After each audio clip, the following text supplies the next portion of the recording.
Hey everybody, Kaylee Fretz here. The Tour de France Femmes avec Zwift is on, and that means your tour dailies are back. But you won't get them here on the placeholders feed. You need to search Wheel Talk wherever you get your podcasts and subscribe. Make sure you get all the goods this week. Alternatively, you can become a member at escapecollective.com/TDF and get all of our pods in one place. Now, I'll leave you with a little taste of this week's Tour Dailies with Abby, Loren, and Tilda. Enjoy.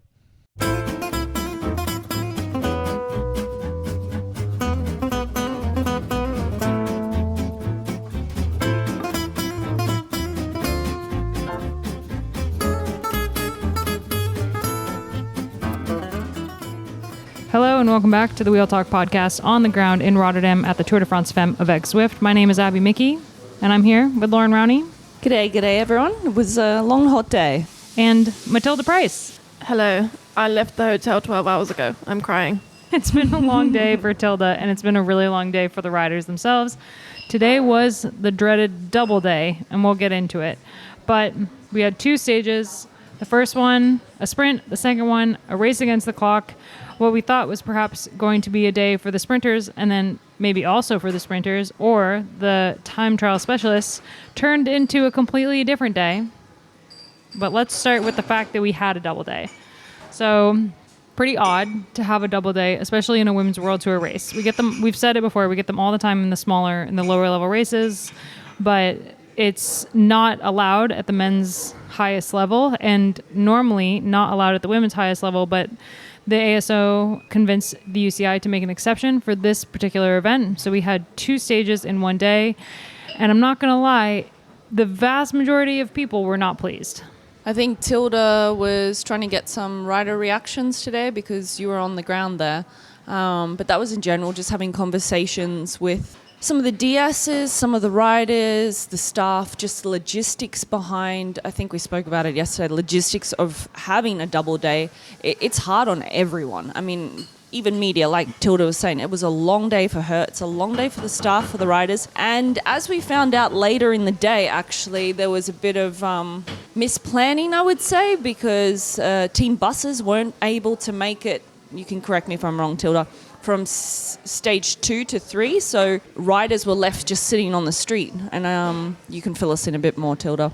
Yeah, the issue was that the buses, because of the route to get back from the start of stage 2 to the finish of stage 2, there were no buses at the finish. And actually, the riders thought they were going to ride down to sort of where the start of stage 3 was meant to be, and the buses would already be there, but they weren't there either. So a lot of riders were kind of left in the lurch. And every team seemed to be in a different situation, which was like some teams were just going to stay on the bus all day. Some teams were staying really centrally, so they went back to the hotel. Other teams that were staying really far out actually ended up booking hotels for the afternoon so the riders could have a lie down and a nap and a shower, which is not really how it should be because the hotel situation is meant to be like an equalizer for teams, but actually teams that could kind of throw money at it today did that. And you should never have to book your own hotel at the Tour de France to be able to have a shower, but also staying on the bus all day with 7 riders and staff is equally not ideal, especially if your bus doesn't even get there in time. I was speaking to one DS and the DS was saying how very last minute they'd obviously heard what some teams were doing and they decided to quickly book a couple of rooms and managed to do that to avoid the chaos that they anticipated almost. And, you know, we're in the centre of Rotterdam, so of course it is hard to get in and out, and if you looked at how the course was planned out today, I mean, Abby and I were walking along the course, and as they were putting the barriers up, it was going to be very difficult if the timing wasn't right to get those buses in and out. And so,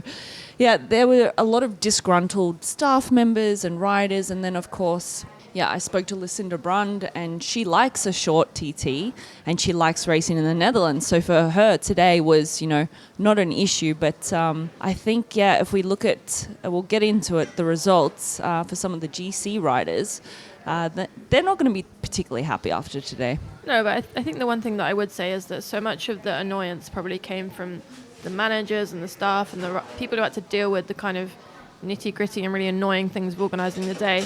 But actually, most of the riders that I spoke to and that we all spoke to were pretty chipper.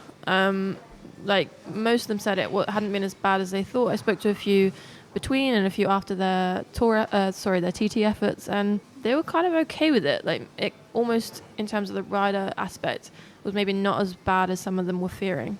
All right, well, we're going to talk about stage 2. We should give a little ambiance. So, Loren, where are we? We are enjoying a lovely bowl, thank you very much, sir, of ramen. I've gone for the chicken karage. Tilda's gone for a delicious-looking vegan bowl there. What is there, Tilda? We've got tofu, we've got veggies, we've got shoyu broth. It's perfect, just what I need. And why we decided to enjoy another Asian meal? Because tomorrow we go to Belgium and then we go to France, and we have many a food option here in Rotterdam. I mean, I think Tilda's written a piece about whether or not the start in Rotterdam was a success, and I think I can say that we thoroughly enjoyed ourselves with the options of food and just how cool Rotterdam is, and how much we could kind of see the whole 3 days that we've been here. We got to go to the gym, like stuff like that doesn't really happen in France. So it was a really nice, easy start to the race with some eclectic food choices. Started with pizza, and then we walked by a vegan sushi place that I still regret not going to. Yeah, it's been really awesome. So definitely from my side, I've enjoyed this Rotterdam start. What's the general consensus, Tilda?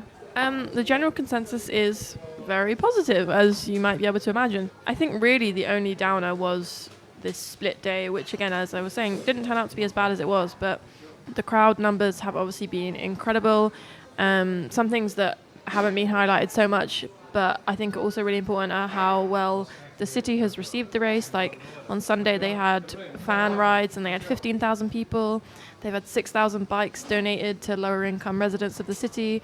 They've had cycling education lessons for nearly 10,000 kids. Like, the city has really kind of welcomed this, and I think they will have benefited from a huge amount of tourism as well, because, you know, you come over here and you get 3 full days of racing for the fans. Like, it makes it so much more worthwhile.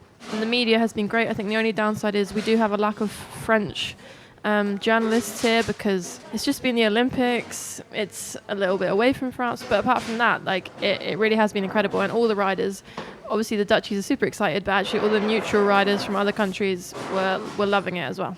And yeah, so we had the first stage of the day was stage 2, sprint stage, and there were some crashes. There was a really unfortunate moment with some bollards that narrowed, and we saw some riders going over the side of it. So definitely we're racing on Dutch roads today. And I actually chatted with Iris Slappendal after the race, and we talked a little bit about the bollard situation and also just the roads in general.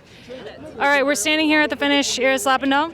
Hello. How was your day on the bike? It was crazy. It was so hectic. I know racing in the Netherlands is like this, but being on a motorbike, it's like an intensified version of racing. Like, it's weird, but and you have no control over the brakes, so makes it even more scary.